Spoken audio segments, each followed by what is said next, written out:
Eles estavam no deserto, mas o deserto não estava mais neles. Ao longe, o tabernáculo brilhava, erguido no centro do acampamento, como um coração palpitando entre as tribos. Ali habitava o fogo, ali descia a nuvem, ali falava o Senhor.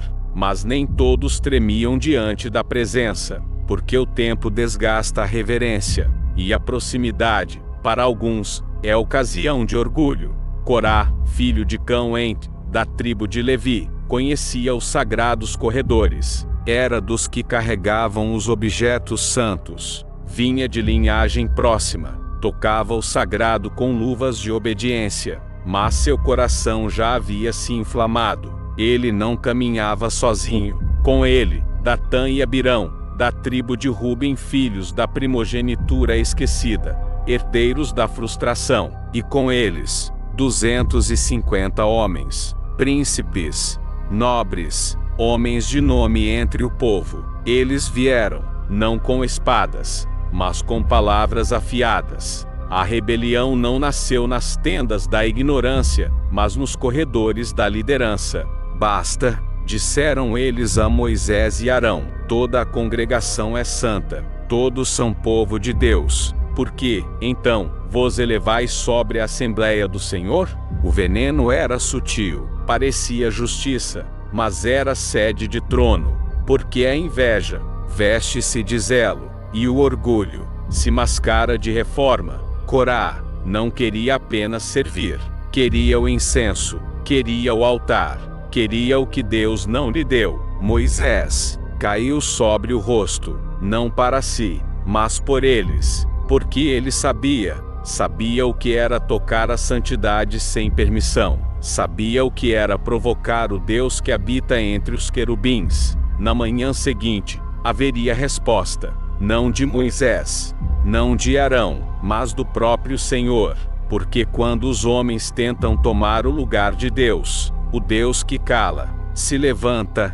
O sol nasceu, mas a manhã estava carregada. No meio do arraial, diante do tabernáculo, 250 homens se reuniram, com incensários nas mãos, príncipes, com fogo estranho, homens, com intenções erradas. Levantaram-se como sacerdotes, mas não foram chamados. Ofereceram fumaça, mas o céu não a recebeu, porque o incenso só sobe quando vem do coração obediente, quando é aceso por ordem, e não por ambição. Moisés falou aos rebeldes: se estes homens morrerem como morrem todos os homens, então o Senhor não me enviou. Mas se o Senhor fizer uma coisa nova, e a terra abrir a sua boca, e os tragar vivos, então sabereis que estes homens desprezaram o Senhor. E então, a terra gemeu, não foi trovão, não foi espada, foi o chão, o pó, que outrora servira para formar o homem.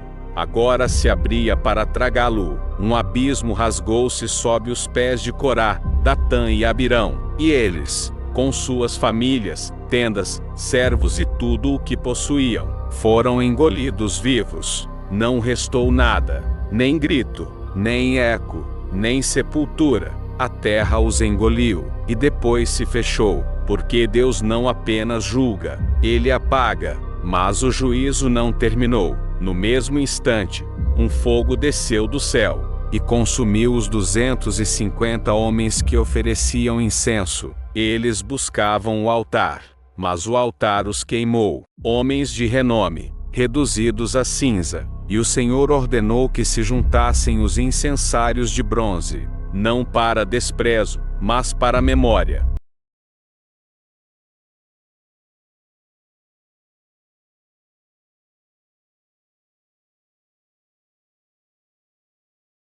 Usurpar o sagrado, porque Deus não esquece o incenso profano.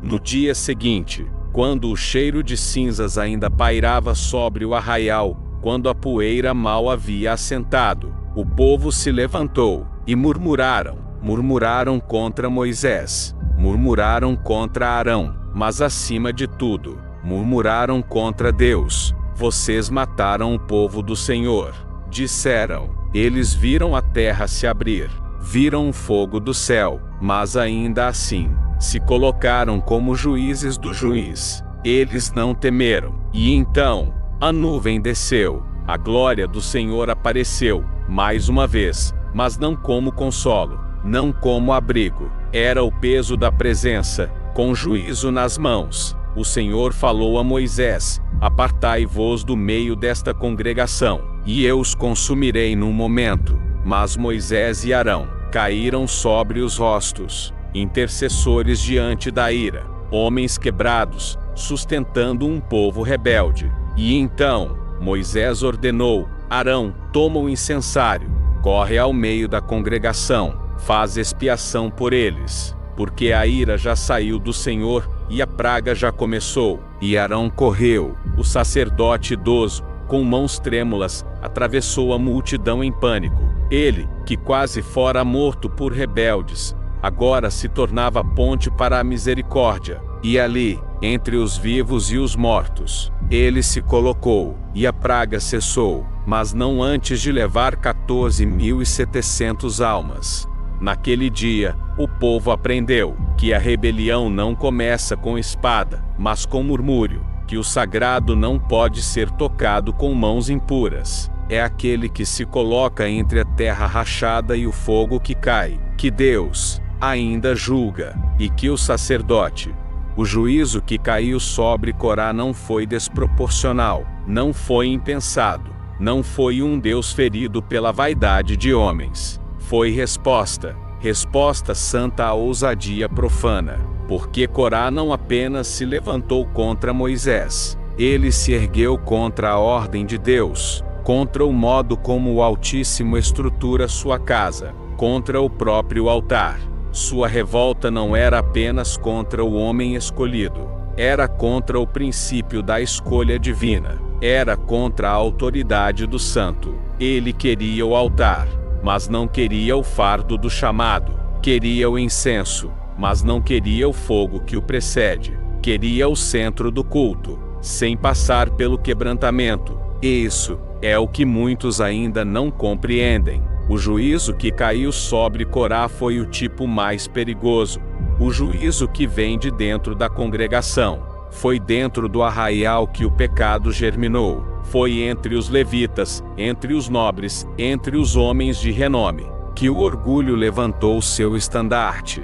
Porque o veneno mais letal não entra pelas muralhas. Ele nasce no coração dos que já tocam o sagrado. E quando a terra se abriu, ela não apenas os engoliu, ela os separou para sempre. Aqueles que ousaram fazer fumaça, sem temor. Aqueles que ergueram voz, sem unção. Aqueles que quiseram o sacerdócio, sem cruz. A ira de Deus não caiu sobre um povo estrangeiro, mas sobre os seus próprios filhos, porque nem todos os que caminham com a nuvem estão de fato rendidos ao Deus da nuvem. E o mais assustador é que tudo começou com uma frase aparentemente justa: todos somos santos, mas nem todos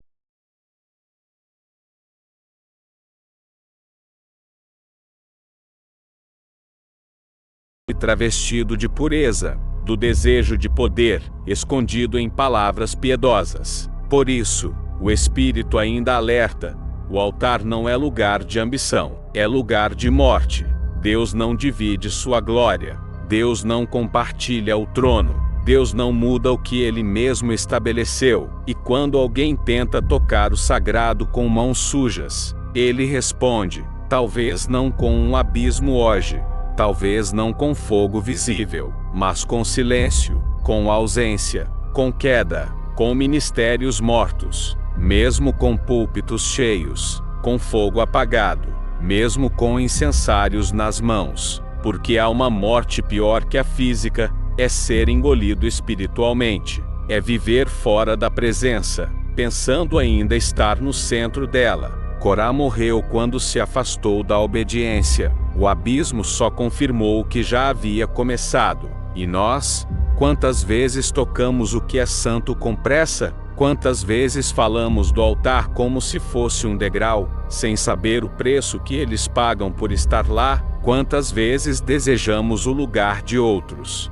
Corá quis o topo da montanha, mas desprezou a sarça que arde no caminho, quis a fumaça, mas ignorou o fogo, e por isso foi consumido. Que este texto, este juízo, este silêncio que a terra selou, nos sirva de espelho, de temor, de alerta, porque o mesmo Deus que abriu a terra ainda pesa os corações, e quando ele julga, ninguém pode impedir. Quando ele desce, ou a glória purifica, ou a glória consome.